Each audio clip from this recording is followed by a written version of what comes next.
पुरी पुण्यभूमी पवित्र, जिथे नांदतो ज्ञान राजा सुपात्र. तया आठवीता महापुण्यराशी, नमस्कार साष्टांग ज्ञानेश्वरासी. ज्ञानेश्वर महाराज की जय. हरिपाठ म्हणजे काय? पाठ करणं. सतत एखादी गोष्ट म्हणून जी कंठस्थ केली जाते त्याला पाठ करणं असं म्हणतो आपण. गीता माझी पाठ आहे, माझी नाही आहे पण म्हणजे असं आपण म्हणतो, ते पाठ करणं म्हणतो. लहानपणी आपण पाढे पाठ करायचो, म्हणजे तेही आपल्याला पाठ करणं ह्याच्यामध्ये येतं.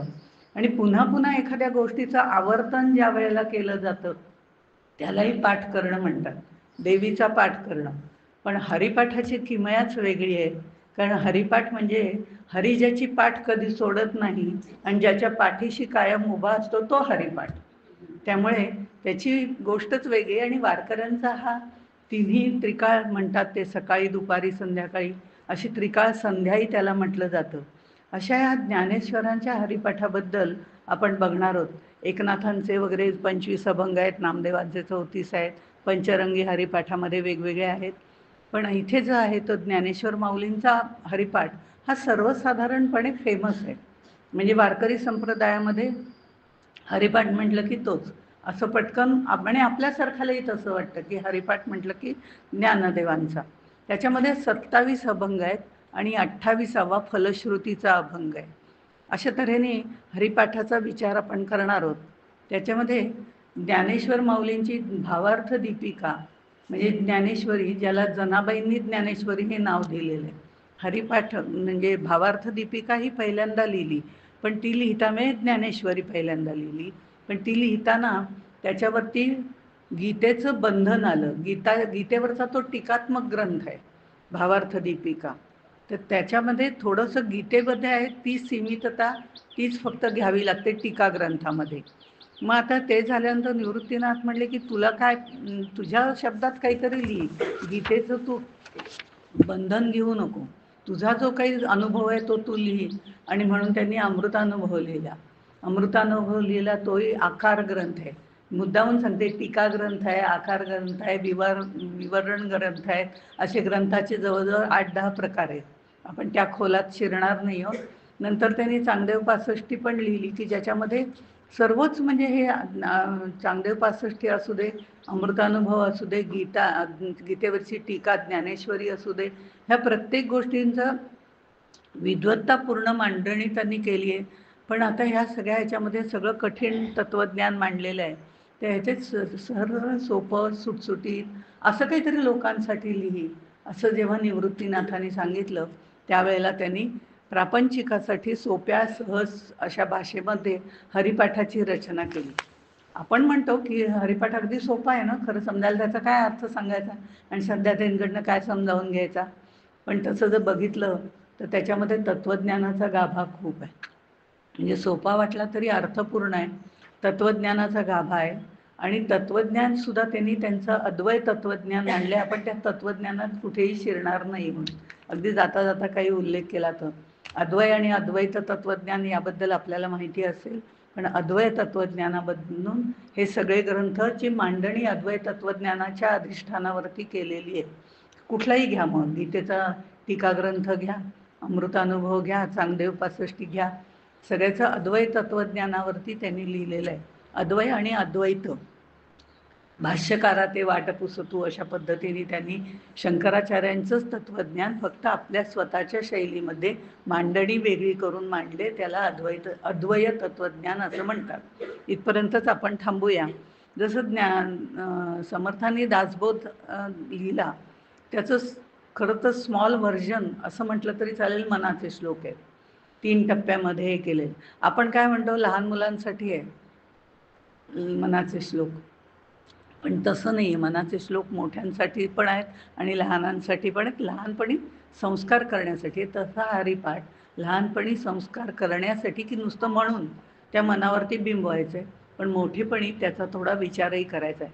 हळूहळू आपण मोठं म्हणत जातो तसतसा त्याचा विचार, तत्त्वज्ञान आणि व्यवहार या दोन्हीची सांगड त्याच्यामध्ये घातले. आणि इथे त्यांनी म्हटलं आहे की हरिपाठ म्हणजे नामस्मरण आहे. गोंदवलेकर महाराज म्हणतात हरिपाठ म्हणजे ज्ञानेश्वर माऊलींचं हृदय आहे. आणि अशा पद्धतीने त्याचं वर्णन बऱ्याच जणांनी केलेलं आहे. निवृत्तीनाथांनी ज्या वेळेला ज्ञानदेवांना अनुग्रह दिला तेव्हा हरिनाम दिलं. हरीचं म्हणजे श्रीकृष्णाचं नाम दिलेलं आहे त्यांनी, भगवंताचं नाम दिलं आहे, विठ्ठलाचं नाम दिलं आहे. ही सगळी एकच रूप आहेत. त्यामुळे अनुग्रह देताना हरिनाम दिलेलं आहे. आणि भगवंताच्या स्मरणाने म्हणजे हरिनामाच्या स्मरणाने भगवंताचं दर्शन होतं याचा अनुभव ज्ञानेश्वर माऊलींना आला.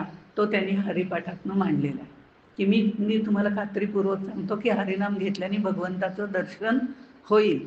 असं सगळंच अशा तऱ्हेने त्यांनी ती रचना केलेली आहे.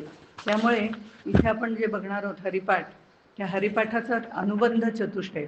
हरिपाठ हा आकार ग्रंथ आहे, अगदी छोटासा ग्रंथ आहे, पण छोटासा असला तरी अर्थगर्भ आहे आणि तत्वज्ञानपर पण आहे आणि प्रापंचिकांना सहज समजेल असा पण आहे. हे आपण जे प्रेम करणं ही जी वृत्ती आहे ही माणसामध्ये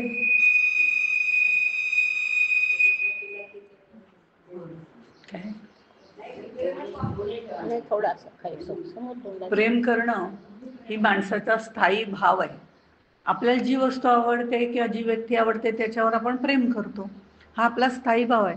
हेच प्रेम भगवंताकडे वळवायचं आहे, बाकी काही नाही. म्हणजे हरिपाठ साध्य होतो. इतका सहज सोपा आहे असं ज्ञानदेवांना वाटतं. अर्थात ते प्रेम वळवणं इतकं सोपं नाही आहे, कारण आमचं सगळं प्रेम मी माझेमध्ये गुंतलेलं आहे.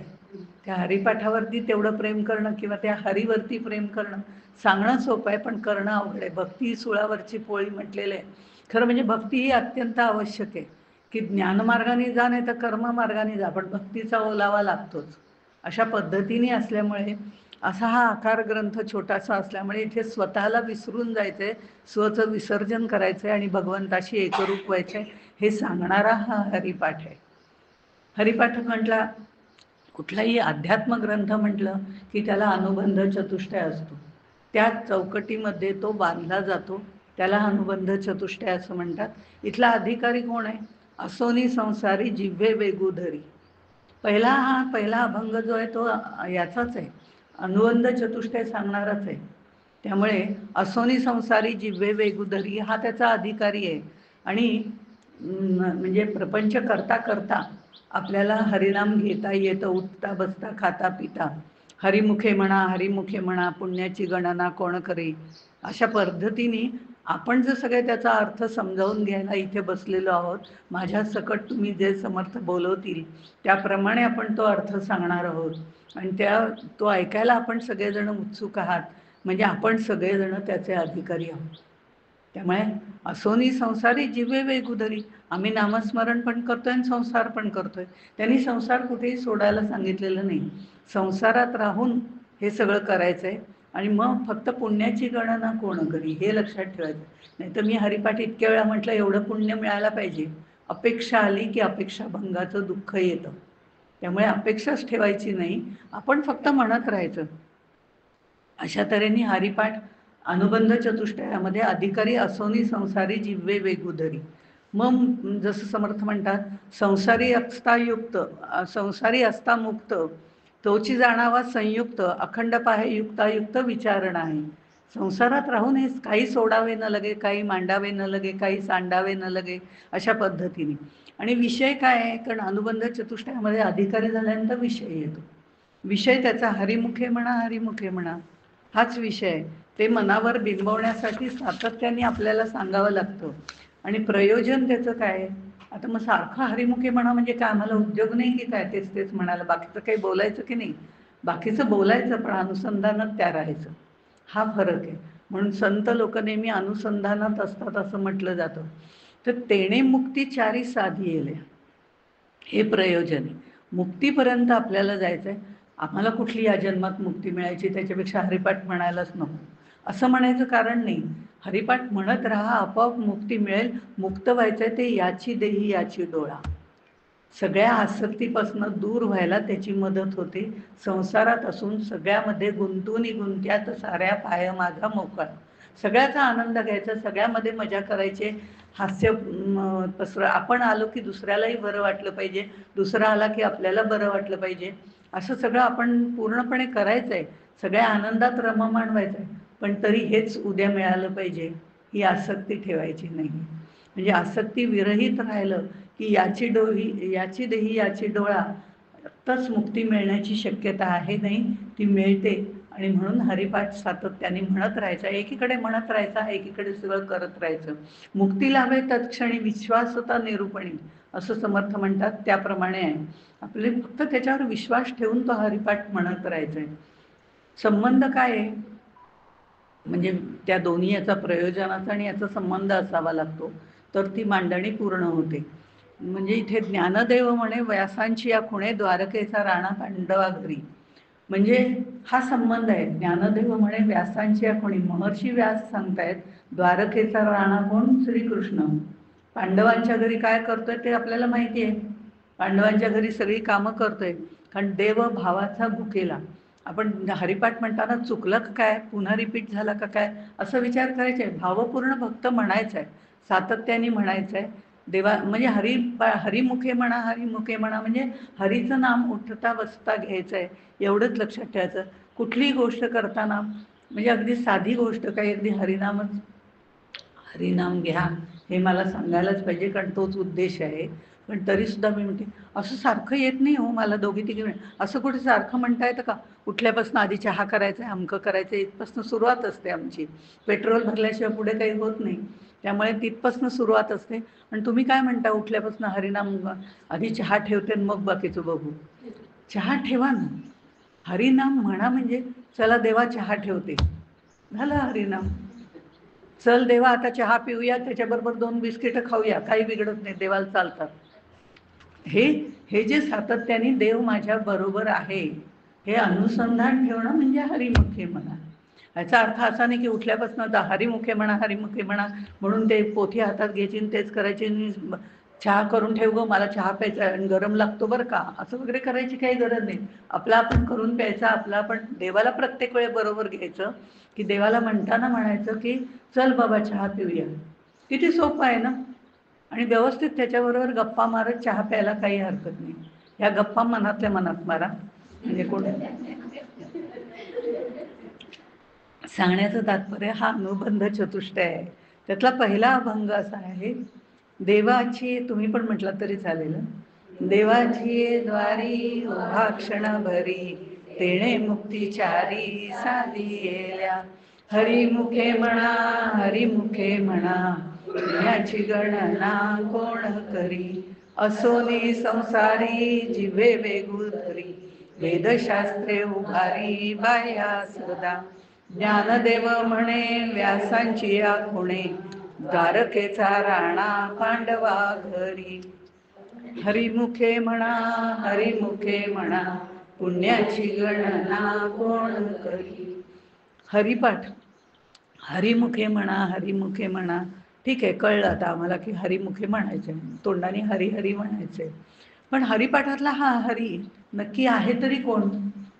म्हणजे हा पांडुरंग आहे, श्रीकृष्ण आहे, श्रीराम आहे, का वारकरी तर उद्घोष करतात, म्हणजे उद्घोष करतात, वारीला आता जाऊन आले त्यांना माहिती आहे की जय जय राम कृष्ण हरी, जय जय राम कृष्ण हरी, विठ्ठल राम कृष्ण हरी, विठ्ठल राम.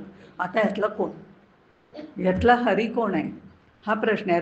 राम आहे का, कृष्ण आहे का, विठ्ठल आहे का, हरी म्हणजे आणखीन कोणी वेगळा आहे? आपण कुठलंही स्तोत्र म्हणण्यापूर्वी हरि ओम नमस्ते गणपते, अगदी गणपतीचं म्हणताना सुद्धा हरि ओम अशी सुरुवात करतो की नाही. तर हे ओम जे आहे ते नादब्रह्म आहे, त्याच्याबद्दल काही आपल्याला म्हणायचं नाही. हरि ओम हे हरी जे पहिल्यांदा म्हणतो, नादब्रह्म जे आहे, ओम जे आहे ते शबल आहे, कारण त्याच्यामध्ये ओंकाराला आकार आला, म्हणजे आकार आला म्हणजे शबल, ते शबलामध्ये सुद्धा फरक आहे, शुद्ध शबल आहे हे. असं त्या खोलात न शिरता हरी हा कोण आहे, तर हरी हा विमल ब्रह्म आहे. परब्रह्माचं पहिल्यांदा स्मरण करून हरी ओम असं मग सुरुवात करून कुठली गोष्ट म्हणतो. ज्या वेळेला एक ऋषी एक होते, त्यांच्याकडे सगळेजण आले, म्हणले आमचे सगळे वेद वगैरे आता सगळे पाठ करून झालेत, एकदा तुम्ही बघा म्हणजे मग आम्हाला सगळं व्यवस्थित आहे. तर म्हणे की म्हणे मला बघायची काही गरज नाही, हे जे झाड इथे आहे तुम्ही जर योग्य तऱ्हेने म्हटलं तर ह्या झाडावरची पानं सगळी जशीच्या तशी राहतील, पण जर तुम्ही चुकीचं म्हटलं तर झाडावरची सगळी पानं गळायला लागतील.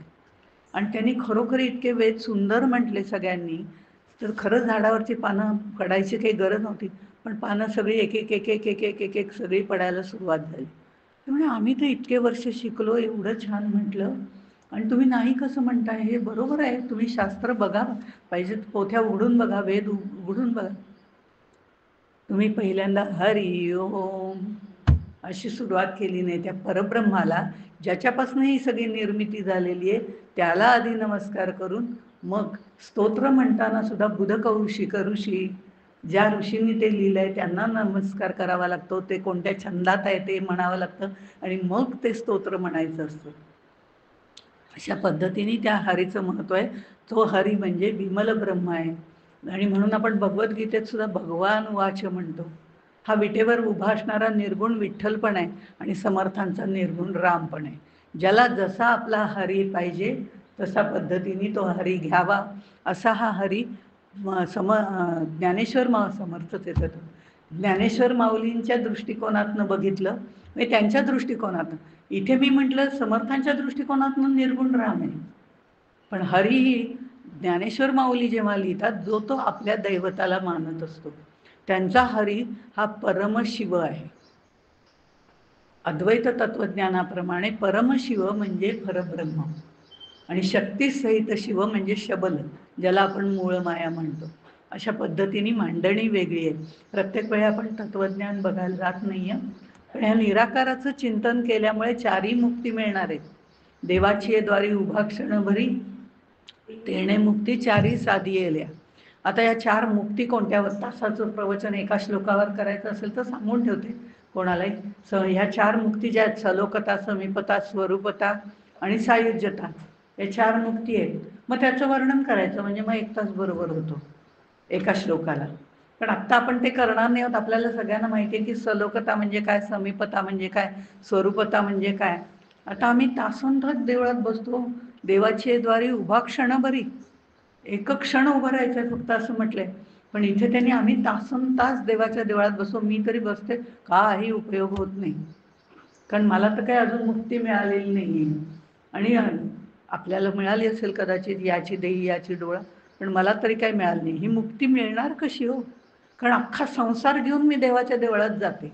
तो डोक्यामध्ये इतका भिनलेला असतो की घरी गेल्यावर काय करायचं. इथे आता आली आहे, एकदा दर्शन घ्यायचं, चातुर्मासाचा नेम केलाय ना, देवीच्या देवळात जाऊन एकदा दर्शन घ्यायचं म्हणून आले धावत पडत. पण घरी जाऊन स्वयंपाक करायचा आहे, डबा करायचा आहे, पुढचेच हे असतात आपल्या. जसं कबीर म्हणतो, मला तो कर्मे फिरे, जिभ फिरे मुख माही, मनवा तो जसं दिसे फिरे. तसा अख्खा संसार घेऊन आम्ही जर देवळात गेलो, क्षणभर नाही तासंतास बसलो तरी काही उपयोग नाही म्हणत. देवाची द्वारी उभा तो क्षण तिथे बसा ना, कारण त्या क्षणाच्या वेळेला आपण त्या देवाशी एकरूप व्हायचा प्रयत्न करा. आपण असं लाख ठरवलं की मला भाजी घेऊन जायचंय, अंक घेऊन जायचंय, 5 मिनिटं इथे बसायचं ठरलंय ना, मग ती 5 मिनिटं त्याला द्या ना. मग देवळातनं बाहेर पडल्यावर बाकीचा विचार करा. आम्ही नाही, आम्ही सगळं संसार घेऊन बाहेर पडतो.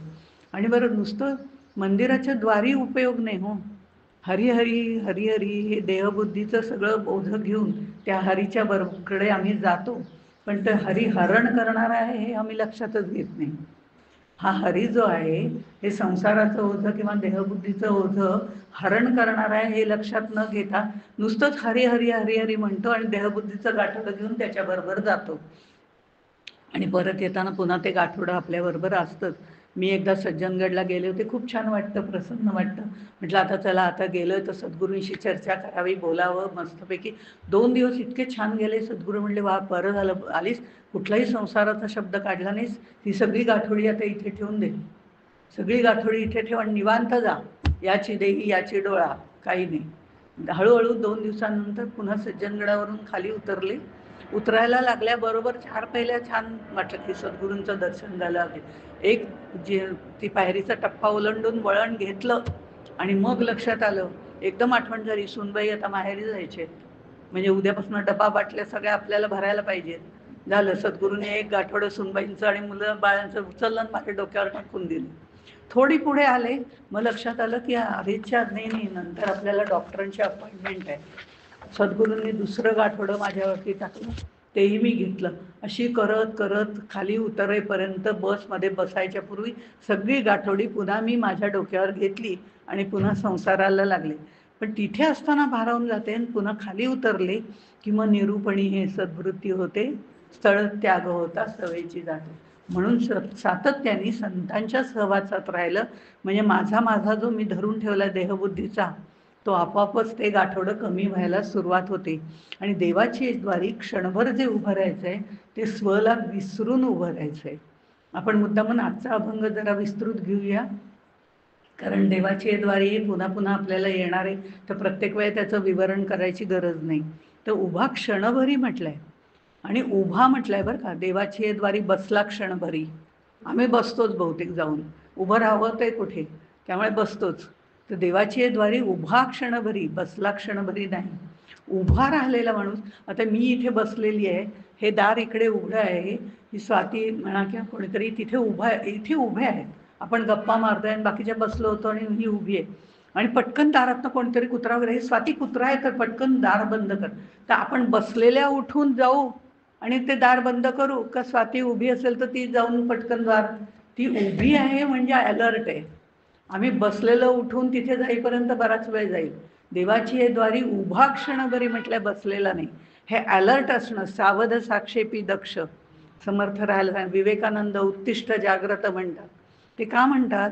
कारण तो क्षण, ज्या क्षणी परमेश्वराची कृपा आपल्यावरती होईल त्या क्षणी आपण सावध असलं पाहिजे, नाही तर तो क्षण निघून जातो नाही म्हणतं अजून भगवंत आलाच नाही आमच्यापर्यंत.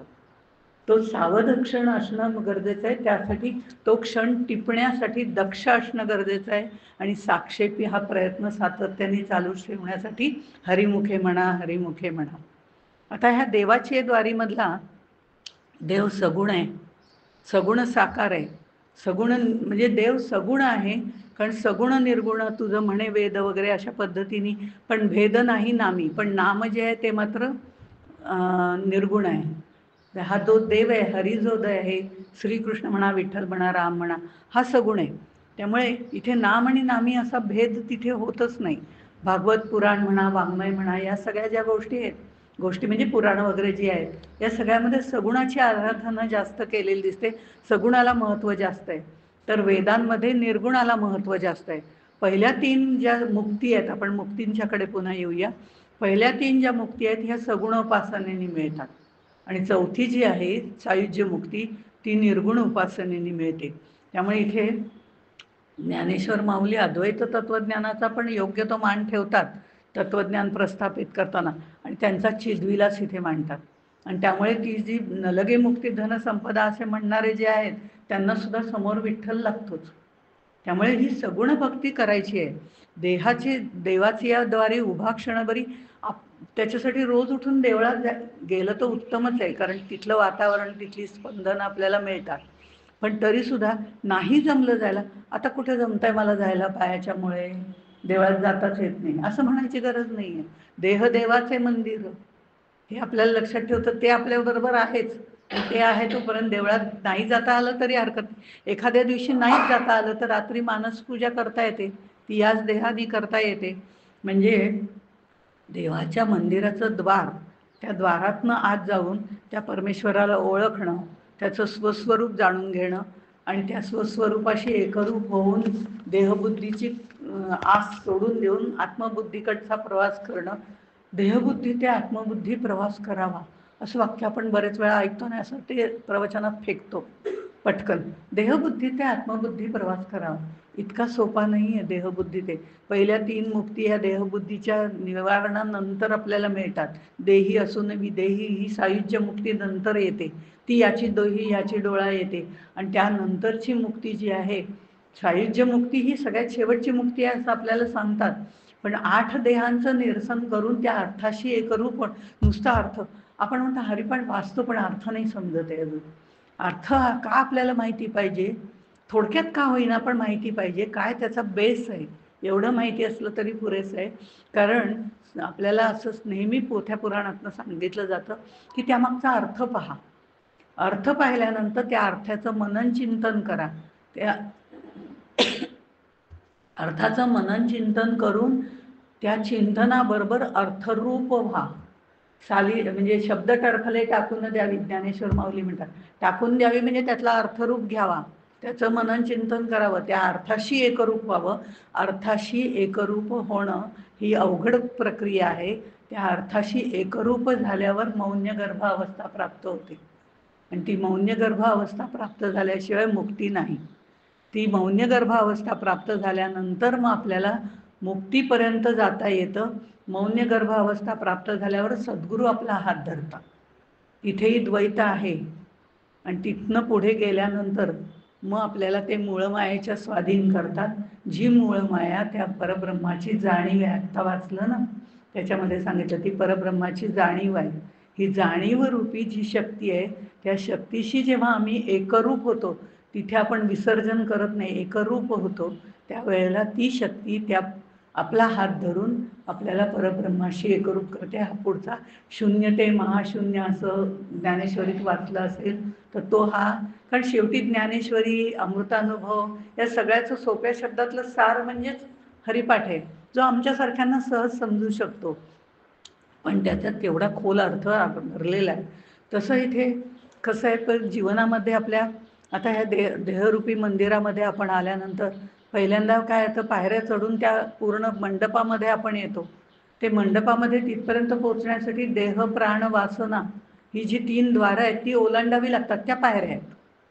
मंदिराच्या पायऱ्या जेव्हा चढतो त्यावेळेला आपण देह, प्राण आणि वासना ह्या सगळ्या त्या पायरीवरती चपला काढतो की नाही, पण तरी चपलांमध्ये लक्ष असतो, कोण नेत नाही ना.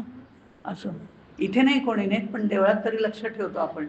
मग हे जे चपला बाहेर काढतो ना, तसं देह, प्राण आणि वासना या 3 गोष्टींच्या चपला आधी बाहेर ठेवाव्या लागतात आणि मग मंडपामध्ये यावं लागतं. ही सलोकता आहे. त्या मंडपामध्ये येणं ही सलोकता आहे. आणि मग आपण पुढे चालत जातो आणि मंदिराच्या गाभाऱ्याच्या उंबरठ्याजवळ उभं राहतो. आपल्याला देव दिसतो, पण उंबरठ्याच्या आत आपण गेलेलो नाही. त्या उंबरठ्यावरती आल्यावरती ती मूर्ती आपल्याला दिसायला लागल्यावरती समीपता निर्माण होते आणि उंबरठा ओलांडून या देहबुद्धीचं सगळे विकार बाजूला ठेवून त्या उंबरठ्यामध्ये बाजूला 7 उंबरठे योग वशिष्ठमध्ये सांगितलेले आहेत. म्हणजे बघा, असं सांगत गेलं तर खूप वेगवेगळ्या प्रकारे सांगितलं. अर्थात ह्या सगळ्या गोष्टी ज्ञानदेवांच्या परिपूर्ण आहेत. त्यामुळे हे 7 उंबरठे आपल्याला योग वैशिष्ट्यामध्ये देवाचे कसे ओलांडायचे ते सांगितलेलं आहे. तर प्राण आणि वासना ही 3 द्वारं बाहेर ठेवून, त्या चपला बाहेर ठेवून आपण मंडपामध्ये आलो. मंडपाच्या उंबरठ्याजवळ आलो, गाभाऱ्याच्या. तिथे आपल्याला समीपता निर्माण होते.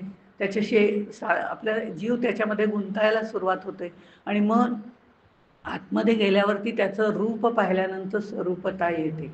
त्याचे गुण आपल्याला हे सगळं मनापासून केलं तर, देहबुद्धीचं गाठोडं बाहेर ठेवल्यानंतर, या सगळ्या प्राण, देह, वासना सगळ्या बाहेर ठेवल्यानंतर मग आतमध्ये देवाची द्वारी उभा क्षणभरी, हे क्षणभर जे उभं राहून त्याचं जे रूप निहाळलं जातं, त्यावेळेला जो नमस्कार मनापासून केला जातो, तो नमस्कार करताना त्याचे रूप आणि गुण आठवायचे असतात आणि ते मला सगळे गुण मिळू दे, ही त्याच्याबरोबरची असलेली समीपता आहे.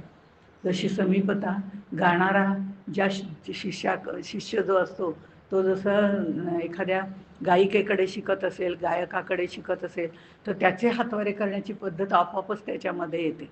ही समीपता आहे. रोज त्याच्याबरोबर त्या पद्धतीने गायकी करताना काही बायका पण अशा करून गायनं म्हणतात, त्या कदाचित पुरुष गायकाकडे शिकत असतील, काही बायका स्त्रियांकडे शिकतात, त्या त्यांच्या पद्धतीने, म्हणजे ते अनुकरण करण्याची आपली पात्रता समीपतामध्ये असते, स्वरूपतामध्ये असते.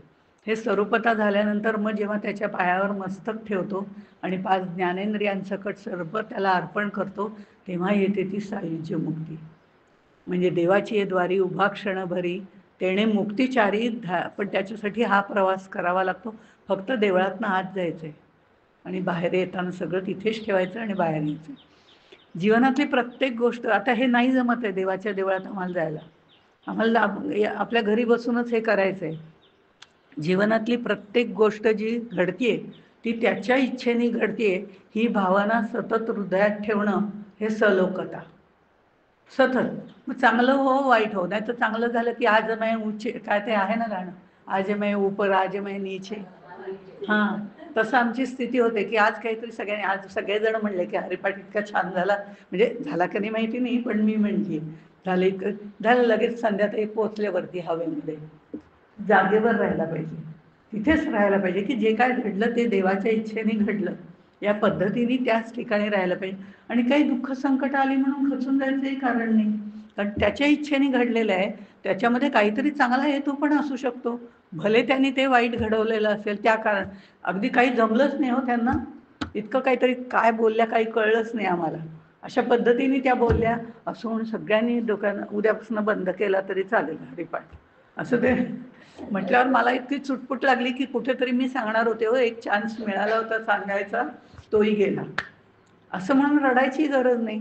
ते म्हणजे इथे भगवंत सांगतोय की तुझा अजून अभ्यास परिपूर्ण नाहीये, अभ्यास प्रगट व्हावे, ते तुझं झालं नाही, अजून अभ्यास कर आणि मग बाकीचं सगळं करताना कर. हे जे आहे ते प्रत्येक गोष्ट त्याच्या इच्छेने घडते, हे जेव्हा आपण म्हणतो ती सलोकता आहे. नामस्मरणाने सातत्याने नामस्मरण, उठता बसता खाता पिता, ही त्याची समीपता आहे. आणि नंतर ही प्रेमस्वरूप, कारण सातत्याने त्याचं चिंतन झाल्यावर त्याचं ते चित्तामध्ये त्याचं रूप आपण येतच आपल्या इथे, कारण चित्तशुद्धी होऊन ते रूप आपल्यामध्ये चित्तामध्ये फिक्स होतं. फिक्स होतं म्हणजे आपल्या ठाण मांडून प्रतिष्ठा केली जाते त्याची. आणि ती जी आहे सा प्रेमस्वरूपा भक्ती, नारदीय सूत्रामध्ये जे म्हटलेलं आहे त्याप्रमाणे ही स्वरूपता आहे. कारण हळूहळू त्याचे गुण आपण बाणवायला सुरुवात करतो आणि नाम आणि नामी एकरूप होतात, त्यावेळेला साईची मुक्ती मिळते. देवळात जायची पण गरज नाही, देह देवाचे मंदिर, असा हा देवाच्या दारी उभा क्षणभरी. आता एक क्षणभरी म्हणजे श्रद्धा बघ, क्षणाक्षणाला क्षणाक्षणाला अखंड नामस्मरणामध्ये राहणं महत्त्वाचं आहे. आणि चांगल्या वाईट घटना आपण दिवस आमचा अख्खा त्याच्यामध्ये जातो, काल काय घडलं, आज काय घडलं, उद्या काय करायचं आहे, याच्यामध्ये वर्तमानात आम्ही राहतच नाही.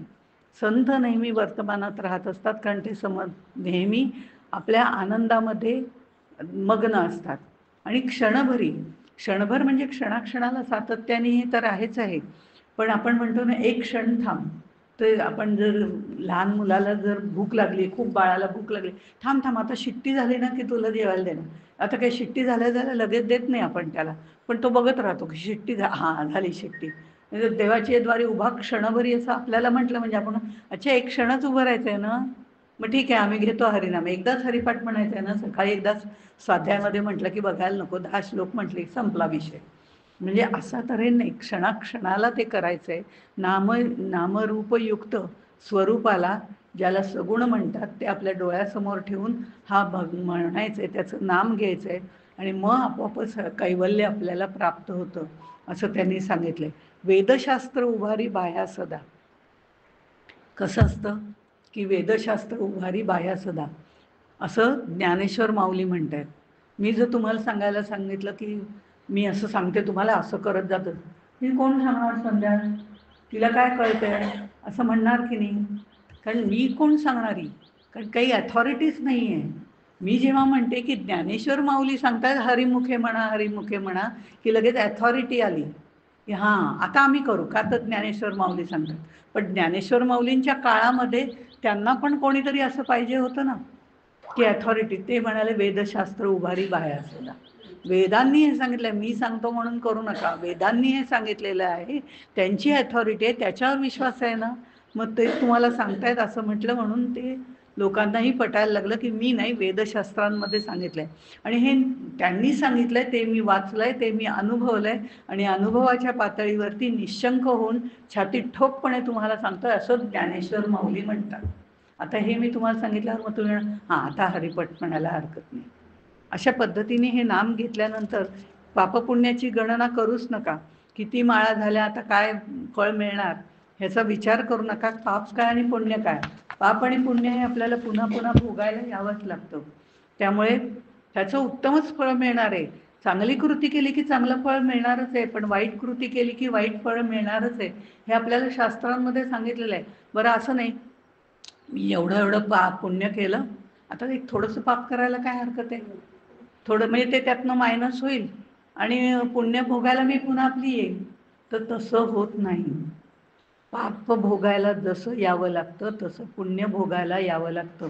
पुण्यासारखं पापही भोगायला यावं लागतं. त्यामुळे दोन्ही गोष्टींची खरं म्हणजे आवश्यकता नाही आहे. पाप पुण्य समान झाल्यावरती मनुष्य देह मिळतो वगैरे आपल्याला कळतं. पण पुन्हा ह्या जन्मात आम्ही करतोच ना.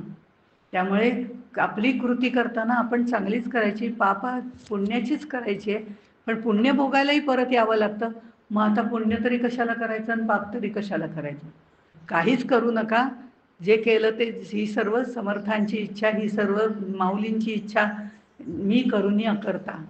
ही भावना इथे ठेवली की आपोआपच आपल्याला त्या पापपुण्याचा लेप लागत नाही. कारण ॲड्रेस आमचा लिहिलाच नाही.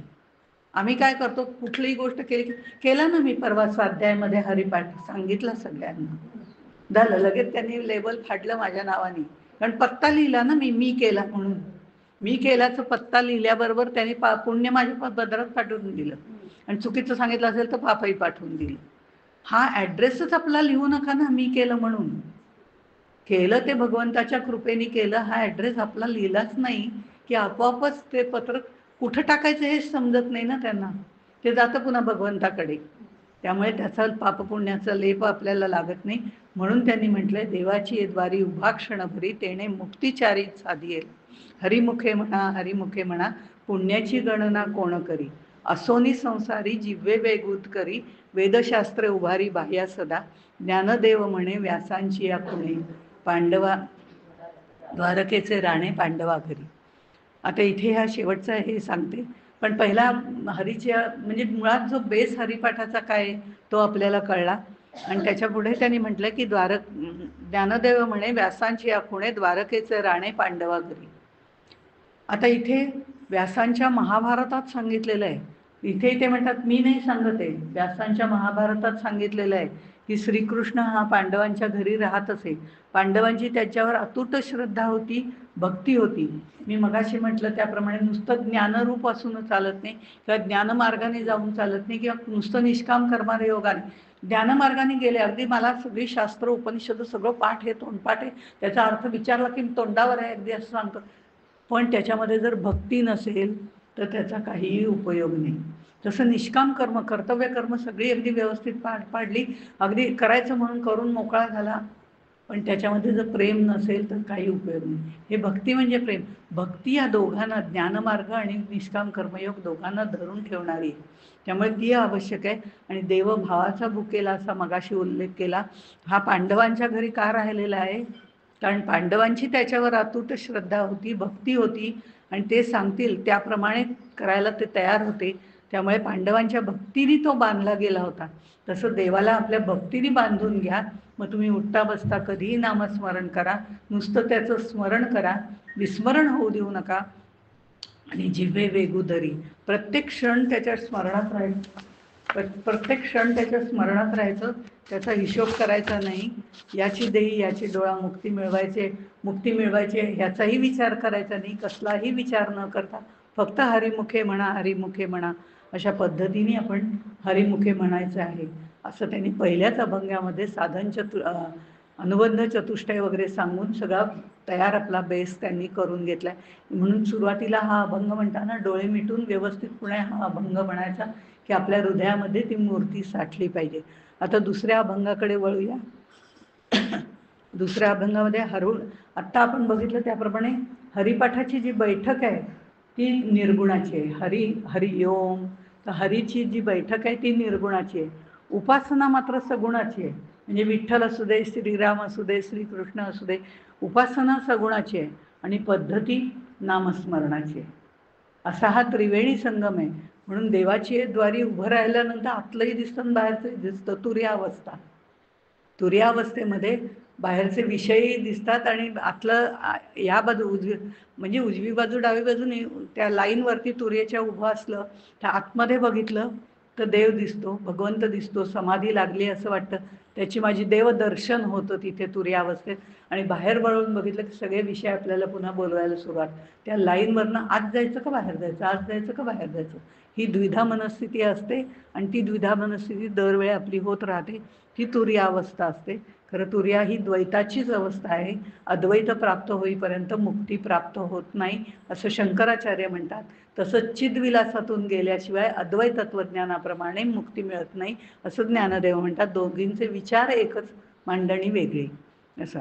तर प्रत्येक क्षणी या त्रिवेणी संगमावरती जागरूक राहावं लागतं. आणि मग आपण जसं क्रिकेटमध्ये आपण बघतो, क्रिकेट आता खेळायचा अगदी शेवटचा चेंडू, बस याच्यावरती जय का पराजय अवलंबून इतकं एक्साइटिंग पिरियड आलेला असतो त्यावेळेला. आणि तो चेंडू टाकेपर्यंत आम्ही असं अगदी डोळ्यात प्राण आणून तो चेंडू बघतो की जिंकतोय का हारतोय, जिंकतोय का हारतोय. म्हणजे तो पळत येतात तर टाक बाबा एकदा असं इतकी म्हणायची, आमचं धीर निघत नाही. हे जसं आपलं मन तिथे एकाग्र होऊन जातं तसं हरिपाठामध्ये मन एकाग्र व्हावं अशी ज्ञानदेवांची इच्छा आहे. त्यामुळे हरीचं वर्णन, शास्त्र, पुराण हे कसं आहे हे दुसऱ्या श्लोकामध्ये त्यांनी सांगितले. दुसरा श्लोक म्हणूया, दुसरा श्लोक फक्त घेऊया आणि थांबूया. उद्यापासून फास्ट थोडंसं 4 ते 5 श्लोक एका वेळी व्हायला पाहिजे असं आपण बघितलं. म्हणजे 10-10 मिनिटात एक श्लोक उरकावा लागेल. बघूया, विचार करूया जोपर्यंत शक्य आहे तोपर्यंत. पण पहिला डिटेलमध्ये सांगितला एवढंच. चहुवेदी जाण साही शास्त्री कारण, 18ही पुराणे हरिसी गाती. मंथुनी नवनीता तैसे घे अनंता, वाया व्यर्थ कथा सांडू मार्गी. हरी एक आत्मा जीव शिव समा, वाया तू दुर्गमा न घाली मन. ज्ञानदेवा पाठ हरी हा वैकुंठ, भर लागन दाट हरी दिसे. हिंदू धर्म म्हणजे चहुवेदी जाणं साई शास्त्री कारण याच्याबद्दल आपण बोलूया. हिंदू धर्मामध्ये प्रमाण ग्रंथ मानलेले आहेत. त्याच्यामध्ये 4 वेद हे प्रामुख्याने आहेत. ते आपल्याला माहिती आहेत, ऋग्वेद, सामवेद, यजुर्वेद, अथर्ववेद हे. आणि 4 महावाक्यही आहेत त्यांची, ती माहिती आहे. आणि ही सगळे प्रमाण ग्रंथ. आता पुन्हा हा आणखीन एक ग्रंथाचा प्रकार, प्रमाण ग्रंथ. आकार ग्रंथ म्हणजे वेगवेगळे ग्रंथ आहेत, त्याच्या खूप डिटेलमध्ये आपण जात नाही आहोत. तर हा प्रमाण ग्रंथ आहे. 18 पुराणं आहे, तीही आपल्याला माहिती आहेत. 6 शास्त्र ज्याला दर्शन म्हटलं जातं, न्याय, वैशेषिक वगैरे, ती शास्त्र पण आहेत. ह्या सगळ्यामध्ये या म्हणजे मुळामध्ये वेदांमध्ये श्रुती आहे. श्रुती कधीही बदलत नाहीत, स्मृती बदलतात, हे आपल्याला माहिती असेल. मग श्रुतींवरती अनेक स्मृती अनेक ऋषींनी लिहिलेल्या आहेत. त्या कालमान परत्वे बदलतात. म्हणजे जसं जीवन बदलतं त्याप्रमाणे ते बदलतात. पण स्मृतीचा आधार त्या सोडत नाही. म्हणजे त्या स्मृतींचा अर्थ कधीही बदलत नाही, स्मृती कधीही बदलत नाही. आणि स्मृतींवरती आधारित असलेल्या श्रुती कधीही बदलत नाहीत, श्रुतींचा आधार कधीही बदलत नाही, श्रुती कायम तशाच राहतात. श्रुतींवरती आधारित असलेल्या स्मृती ज्या लिहिल्या जातात, मनुस्मृती आपल्याला आता माहिती आहे, त्या वेळच्या जीवनप्रवाहाप्रमाणे बदलल्या जातात. पण त्यातला मूळ गाभा बदलला जात नाही, जो श्रुतीमध्ये आहे. आणि नंतर पुराणं जी आहेत ती आपल्याला पुराण कथा सांगतात. कथेचं आवरण घालून, शुगर कोटेड पिल तशा पद्धतीने आवरण घालतात आणि त्याचा पुराणातनं आपल्याला संदेश देतात. त्यातला संदेश आपण बघतच नाही, कथा आपल्या लक्षात राहतात. पण मुळामध्ये ते सांगण्यासाठी पुराणं आहे. आणि मग त्यातली मीमांसा करण्यासाठी शास्त्र आहेत. मग हे न्यायाप्रमाणे बरोबर आहे की नाही, हे सांख्यांप्रमाणे असं बोललंय, प्रत्येकाची मतं भिन्न भिन्न आहेत. पंचदशीमध्ये त्याचा उल्लेख आहे. असं हे सगळं. पण हे सगळं जरी काही असलं तरी लास्ट डेस्टिनेशन जे आहे, अंतिम गंतव्यस्थान, इंग्लिशमध्ये म्हटलं की पटकन लक्षात येतं, लास्ट डेस्टिनेशन आपलं काय आहे, ते भगवत दर्शन, आत्मदर्शन, आत्मज्ञान. हे त्याच्याकडे जायचं आहे. तद्धाम परमं मम. तिथनं कोणी आपल्याला बाजूला सारत नाही. असं हे सगळं सांगण्याकरता इथे चहुवेदी जाणं शास्त्री कारण, मंथुनी नवनीता, एक हरी आत्मा जीव शिव समा, या सगळ्या जर गोष्टी बघितल्या तर या आपल्याला तत्वज्ञान, साधन आणि वर्णन ह्या सगळं गोष्टी आपल्याला ह्याच्यातनं ज्ञानेश्वर माऊली सांगतात. तत्वज्ञानही सांगतात, तो भाग आपण बाजूला ठेवला. पण मंथुनी नवनीता तैसे घे अनंता, वाया व्यर्थ कथा सांडून, वाया व्यर्थ कथा सांडी मार्गू. जे आत्ता मी सांगितलं पुराणातल्या कथा, मग आपण पुराणातल्या कथा, आणि मग आताची मुलं असं म्हणणारच ना, राहू दे ते तुमची पुराणातली वांगी पुराणामध्ये. कारण त्या कथा आपण त्यांना सांगतो पण त्याचा अर्थ सांगत नाही. त्याच्यामागे हे म्हणण्यामागचा उद्देश काय आहे, ह्याच्यामागे त्यांना काय सांगायचं आहे, हे तत्वज्ञान काय आहे, आपल्या हिंदू संस्कृतीमध्ये धर्मशास्त्रात काय सांगितलं, ते सगळं वेदांप्रमाणे येतं. पुराणामध्ये फक्त स्टोरीज जरी असल्या, आता परीक्षितीला सुद्धा 7 दिवस भागवत सप्ताह ऐकला आणि झाली ना हो त्याची मुक्ती. आम्ही दरवर्षी भागवताला जातो. देवाची ये द्वारी उभा क्षण घरी. आमची नाही ना हो, कारण तो सगळं अर्पण करून तिथे व्यासांच्या समोर, शुकदेवांच्या समोर बसलेला आहे. अशा पद्धतीने आत्मज्ञानी पुरुषाला त्यांनी आदर्श मानलाय आणि तो हरी आहे. आणि तो हरी आहे, त्याच्या समोर जर आपण उभं राहायचंय तर आपलं सगळं बाजूला ठेवून त्याच्या पुढे उभं राहायचंय. मंथुनी नवनीता तैसे घे अनंता वाया व्यर्थ कथा सांड. त्याच्या मागचा अर्थ लक्षात घे. मगाशी मी त्याचा उल्लेख मुद्दामून आधी केला की अर्थ लक्षात घे, अर्थरूप हो, अर्थरूप होऊन मौन्यगर्भ अवस्था प्राप्त कर. मौन्यगर्भ अवस्था प्राप्त केल्याशिवाय स्वानुभव येत नाही. तो अनुभवापर्यंत जायचं असेल तर त्या अर्थाशी एकरूप होणं ही मौन्यगर्भ अवस्था आहे. कारण आपण त्या अर्थाचं चिंतनच 4 महावाक्य सुद्धा त्या पद्धतीने त्याचा विचार आपण पुढे करणार आहोत एखाद्या श्लोकामध्ये. तर सांगणार इथे जे हरी म्हणतायत, इथे अध्यात्म एक अंग जे असतं ते विचारप्रधान असतं आणि दुसरं असतं ते साधना प्रधान असतं. इथे हरी जे आहे ते विचारप्रधान म्हणजे परब्रह्माचं स्वरूप आहे आणि साधना आपल्याला हरिमुखे म्हणा ही दिलेली आहे. आता विचार मंथून जे नवनीत काढायचे ते साधना पथावरती असताना आपल्याला अनेक अडचणी येतात. त्यावेळेला अनेक सल्ले, अनेक विचार, सारासार विचार, आत्मानात्म विचार हे करावं लागतं. हे सगळं करून त्याचं मंथन करून मग त्यातनं अर्थ काढणं म्हणजे शास्त्राचा विचार काय आहे, सिद्धांत काय सांगितला आहे, वेदशास्त्र काय म्हणतंय, त्याच्याप्रमाणे साधना कशी करायची हेही वेदांमध्ये सांगितलं. 80% साधना मार्ग, कर्ममार्ग दिलेला आहे आणि ती करणं ही साधना कर्मप्रधान करताना त्याच्यामध्ये भक्तीचा ओलावा किती आहे या सगळ्याचा सारासार विचार मंथुनी नवनीता तैसे घे अनंता. ते हरिनाम त्याप्रमाणे घ्यायचंय. मग एक हरी आत्मा एक हरी असं त्यांनी पुढे जे म्हटलेलं आहे ते वेदांची 4 महावाक्य, त्याचा विचार हे सगळं त्या एकहरी आत्मामध्ये सगळं येतं. आणि मग आत्मा एकच आहे. आता हा आत्मा एकच आहे, पण तो जेव्हा श्रीहरीचं रूप घेतो, श्रीकृष्ण श्रीराम कोणी म्हणा, त्याचं कोणाचं रूप घेतो तेव्हा तो शिव होतो. शिव होतो असं माझ्या मनामध्ये दरवेळी येईल, कारण आता आपण अमृत अनुभव बघतोय. हेच जर आपण भागवत बघत असतो तर मी म्हटलं असतं तो श्रीहरी होतो. हेच जर आपण दासबोध बघत असतो तर मी म्हटलं असतं तो श्रीराम होतो. त्या त्या ग्रंथाचं जे जे दैवत असतं त्याला प्रामुख्याने महत्त्व दिलं जातं. त्याप्रमाणे आत्मा एकच आहे, पण तो मायेचा बुरखा घेऊन येतो त्यावेळेला तो श्रीहरी शिव म्हणून येतो. पण हा श्रीहरी ज्या वेळेला अविद्येचा बुरखा घेऊन येतो तेव्हा आपल्या अंतःकरणामध्ये अविद्येचा जीवात्मा म्हणून तयार होतो. म्हणजे आहे तो एकच, एकहरी आत्मा. तो शिवही आहे, तो जीवही आहे, तो परमात्माही आहे, तो शिवात्माही आहे, तो धर्मात्माही आहे, आनंदात्माही आहे. अशी त्याची अनेक नावं आहेत. वेगवेगळी पांघरुणं त्यांनी घेतली आहेत, वेगवेगळे बुरखे त्यांनी बुरखे शब्द जरा आता फार वेगळे झाला. वेगवेगळी पांघरुणं त्यांनी घातलीत आपल्यावरती. त्यामुळे आम्हाला दिसायला तो वेगवेगळ्या पद्धतीने, अर्थात त्या काळात ज्ञानेश्वर माऊलींनी बुरखे ह्याच पद्धतीने म्हटलेलं आहे. कारण एक बुरखा काढायचा दुसरा घालायचा. आपल्या शरीरात जीवात्मा, आमका ड्रेस बदललेत त्यांनी वेगवेगळे, हे म्हणणं जास्त चांगलं होईल आपल्या दृष्टीने. त्यामुळे देहाशी एकरूप झाल्यावर त्या देहातलं मंथन करून लोणी काढायचं, ते आत्मस्वरूप ओळखायचंय, विश्वाशी एकजीव व्हायचे. ज्या वेळेला हा जीव त्या शिवाशी एकरूप होईल तेव्हा तो विश्वाकार होतो. असं नाटक आपण पाहायला जातो, एकपात्री नाटक, तर ते पाहताना आपण म्हणतो की नाही, काय नाटकाचं लेखन इतकं सुंदर होतं, मला तर लेखन आवडलं. दुसरी म्हणते नाही, मला त्यातला तो ॲक्टर भयंकर आवडलाय, सुंदर त्याने काम केलं होतं. तो ॲक्टर असू दे, तो दिग्दर्शक असू दे, तो लेखक असू दे, सगळे एकच होते ना. कारण एकपात्री नाटक त्यानेच लिहिलं होतं, इथेही त्यांनीच नाटक लिहिलंय, तोच सगळं रूप धारण करतोय आणि तोच सगळीकडे बघा. आम्ही म्हणतो हे छान आहे, ते छान, जे आपल्याला आवडेल, मग तो हरी आवडू दे, कृष्ण आवडू दे, राम आवडू दे, जो आवडेल त्याच्याकडे जायला आपल्याला काही हरकत नाही. एक आत्मा हरी, हे त्यांनी इथे आपल्याला सांगितलंय.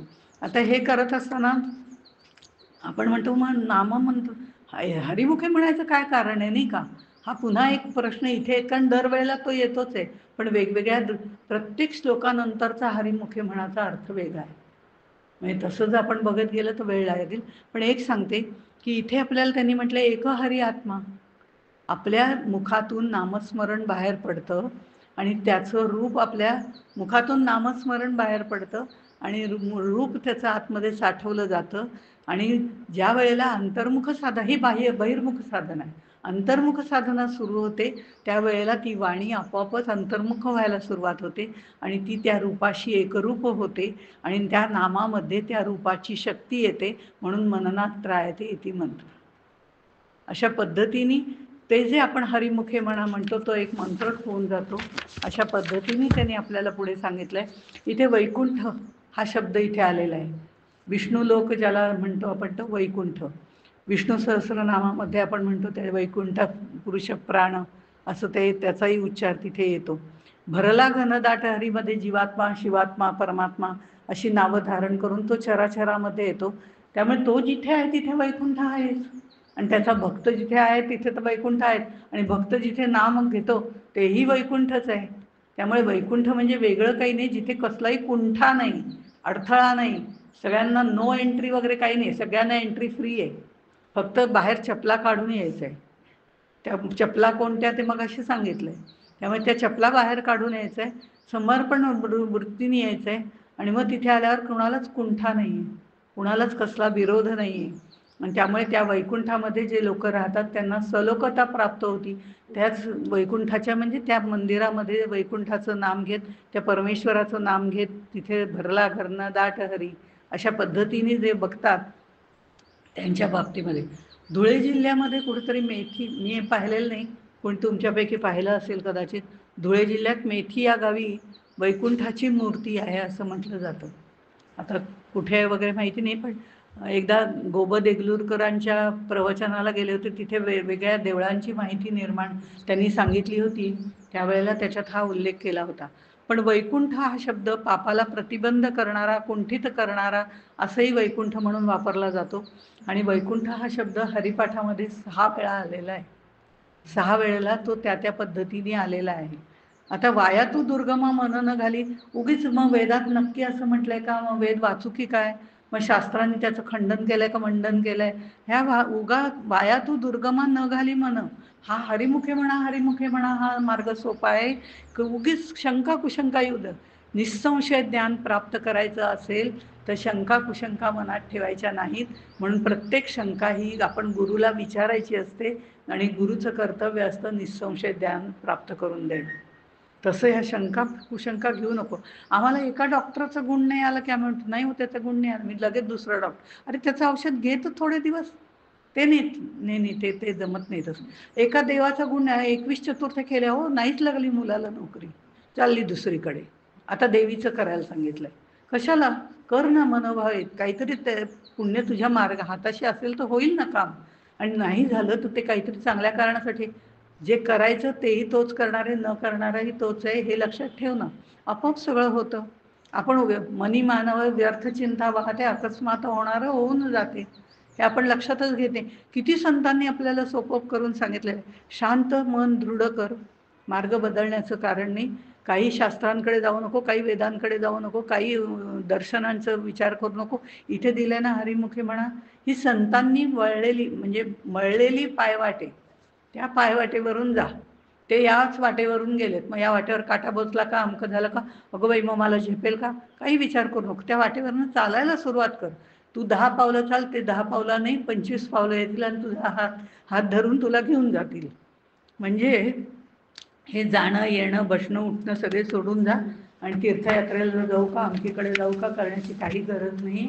हे सगळं जे आहे ईशावास्य इदम सर्वम, म्हणजे उपनिषदातल्या पण बऱ्याचशा गोष्टी याच्यामध्ये आपल्याला सोप्या करू शकतो.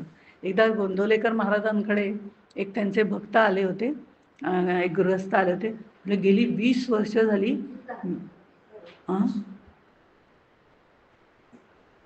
गेली 20 काय आहे ठीक आहे. एकदा गोंदवलेकर महाराजांकडे एक गृहस्थ आले होते आणि ते म्हणाले गेली 20 वर्ष मी अभ्यास केला आणि एवढी शास्त्र सगळी धुंडाळून काढली, वेगवेगळ्या ठिकाणी जाऊन आलो, भेटी दिल्या आणि श्रीकृष्णाचं जन्मस्थळ शोधून काढलं. शेवटी नक्की कुठे आहे ते. कारण काही जण म्हणतात इकडे आहे, काही जण म्हणतात तिकडे. आपल्याकडे वादाला तर काही विचारूच नका. कुणाचंही जन्मस्थान म्हटलं की 2 पंथ पडलेच अशा पद्धतीने. तर या सगळ्या गोंदवलेकर महाराज म्हणले, हो का, खूप म्हणे कष्ट घेतले याच्यासाठी. हो म्हणे, खरं आहे, तुम्हाला खूप कष्ट पडले असतील या सगळ्यासाठी. पण मग समाधान मिळालं का, की आता आपल्याला श्रीकृष्णाचं जन्मस्थान समाधान असं काय त्यात मिळायचं? तसं काही मिळालं नाही. पण कष्ट पडले म्हणतात समाधान मिळालं नाही. नाही म्हणले, तसं काही मिळालं नाही. अहो म्हणे, 20 वर्ष तुम्ही उगाचच वाया घालवली. कारण श्रीकृष्णाचा जन्म भक्ताच्या हृदयात होतो. एवढं लक्षात ठेवलं असतं तरी पूर्ण होतं. आणि तो कधीही होऊ शकतो, त्याच्यासाठी एवढी 20 वर्ष कशाला वाया घालवली? एका क्षणात तो प्रगट होऊ शकतो. फक्त तिथे आत्मानात्मा विवेक, निरक्षीर विवेक पाहिजे.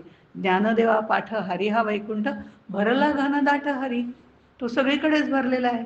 त्याचा जन्म कुठे झाला हे शोधण्यापेक्षा तो आपल्या हृदयात कधी जन्माला येतोय याची वाट पाहणं महत्वाचं आहे. मग त्याच्यासाठी कुठे जाण्याची गरज नाही. त्याचं प्रत्यक्ष दर्शन अरविंदांना सुद्धा झालेलं आहे, कारागृहामध्ये झालेलं आहे, विवेकानंदांना झालेलं आहे, समर्थांना झालेलं आहे, सावध दक्ष असे सगळेजण होते म्हणून झालंय. आपण तसं राहिलं तर आपल्या हृदयामध्ये त्याचा जन्म कधी होईल हे केव्हाही आपल्याला पटकन दक्ष सावध असलं की आपल्याला म्हणता येईल. ज्ञानदेव म्हणे भरला घनदाट हरी, असं त्यांनी सांगितलं. मोठे अधिकारी जे असतात, आम्हाला हे ज्ञानदेवानी हे शिक्का मोहर करून सांगितलेलं आहे. म्हणजे काय मोहर उमटवणं म्हणतात ना, तशा टाईप उमटवून सांगितलेलं आहे. कारण मोठे अधिकारी असतात ते आपल्या सही शिक्क्याला फार महत्त्व असतं. त्यामुळे उगीच कोणाकडे तो सही शिक्का देत नाहीत ते. पण द्यायचा झाला तर अशा माणसाकडे देतात जो त्यांचा खास माणूस असतो. त्या माणसाकडे देतात की बाबा तुला ज्याला योग्य वाटेल त्याच्यावरती हा सही शिक्का मार, त्याचा अर्ज मार्गी लावून टाक. पण तुला ज्याचं योग्य वाटेल तो, कारण मी हा सही शिक्का माझा म्हणून तुला दिलेला आहे. असा भगवंताचं नाम हा शिक्का आहे. आणि संत त्यांच्याजवळ हा तो दिलेला आहे. आणि संत आपल्याला हे नाम सद्गुरू रूपाने देत असतात. आणि ते नाम नामधारक घेत असतो. नाम आणि नामे एकत्र होतात, त्या आराध्य दैवताच्या सान्निध्याला येतात. तेव्हा मग सगळं कांदा मुळा भाजी अवघी विठाई माझी अशा पद्धतीने सुरू होतं. आणि मग तिथे वेदशास्त्र नाही कळली तरी काही फरक पडत नाही. पण ती जाणली तर ज्ञानयुक्त मार्गाने जाता येतं. म्हणून ती करूच नये असं त्यांनी म्हटलेलं नाही. पण याचं काही कारण नाही आहे.